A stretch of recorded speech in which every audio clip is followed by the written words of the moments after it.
Laurie Preda, qui est une artiste française qui est originaire d'Annecy mais qui vit à Nantes et qui a développé à travers son art une technique très particulière qui s'appelle l'humide dans l'humide.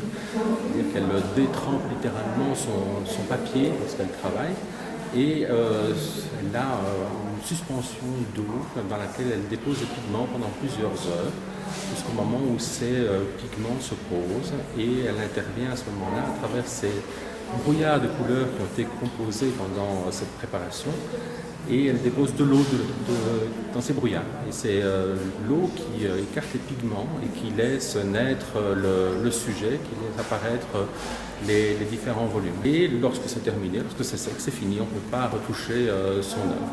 Donc ça demande un travail de préparation en amont qui est assez important, puisque derrière chacune des œuvres, il y a entre 30 et 40 essais, réactions des couleurs entre elles, comment l'eau va pousser tel ou tel pigment avant de terminer l'œuvre finale où il n'y aura plus que l'émotion.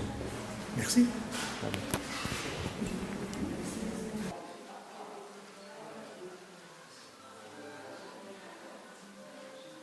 Voici ici les œuvres de Fred Belfroy, qui est un sculpteur de Leuven, qui s'inspire évidemment de Giacometti. Il ne le revendique pas, mais il ne le nie pas. Ce sont ces personnages tout en élégance qui sont traités ici de manière peut-être beaucoup plus raffinée que Giacometti, puisque la musculature du corps humain dans le mouvement sportif ou de danse est parfaitement adaptée. Il y a beaucoup de mouvements dans sa sculpture.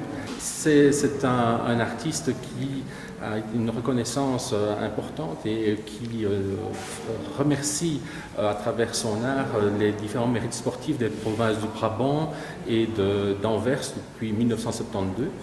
C'est une référence dans le domaine. Ce sont des sculptures en bronze avec généralement des socles qui sont en fer et qui viennent compléter l'atmosphère de ces personnages.